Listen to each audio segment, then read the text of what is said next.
2011 সালে আওয়ামী লীগ সরকারের সময় কেয়ারটেকার সিস্টেম বন্ধ করা হয়, যা বিএনপি দীর্ঘদিন চেয়েছিল। এর ফলে পরবর্তী নির্বাচনে 2014 বিএনপি, জাতীয়তাবাদী দল, নিরপেক্ষ সরকারের অভাব ও প্রতিদ্বন্দ্বিতার সুযোগ না পেয়ে নির্বাচন বর্জনের সিদ্ধান্ত নেয়। ফলশ্রুতিতে আওয়ামী লীগ অনুচ্ছিন্ন একক প্রাপ্তি করে সরকার গঠন করে।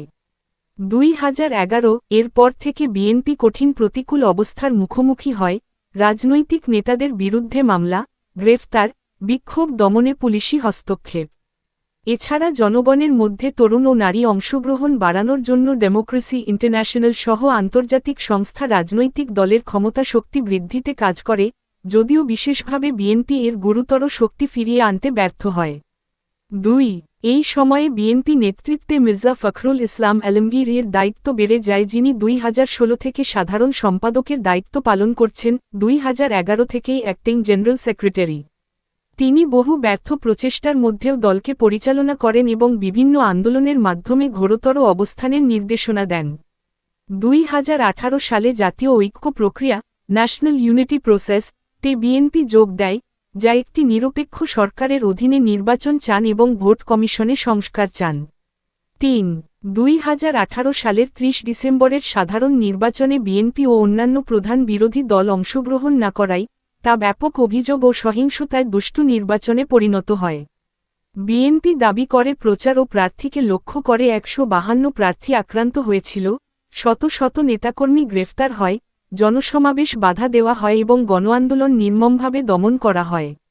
জনস্বাস্থ্য ও বিরোধী মতগুলো চাপের মুখে এসে সংকীর্ণ হয়ে পড়ে বিএনপি কার্যত পার্লামেন্ট ও রাজনৈতিক মাঠে আসলামে ঘুরে যায়। 4. কঠোর শাসন ও বিরোধী নিপীড়ন। এই সময়ে আওয়ামী লীগ সরকার নানা স্বীকৃত অভিযোগ ও নিন্দার সম্মুখীন হয়। ভোটে প্রতিদ্বন্দ্বিতার অভাব, বিরোধী দশকের নেতা কর্মীদের গ্রেফতার, মিডিয়া এবং স্বাধীন মতকে দমন করা, নিরাপত্তা বাহিনী ও বিচার সংস্থার ব্যবহার নির্বাচনী উদ্দেশ্যে। মধ্য 2021-2022 সালে র্যাপিড অ্যাকশন ব্যাটালিয়ন র্যাব এর বিরুদ্ধে যুক্তরাষ্ট্র নিষেধাজ্ঞা জারি করে, কারণ এই বাহিনী নৈর্দিক গ্রেফতার, অদৃশ্য হওয়া ও টর্চারের অভিযোগে অভিযুক্ত হয়।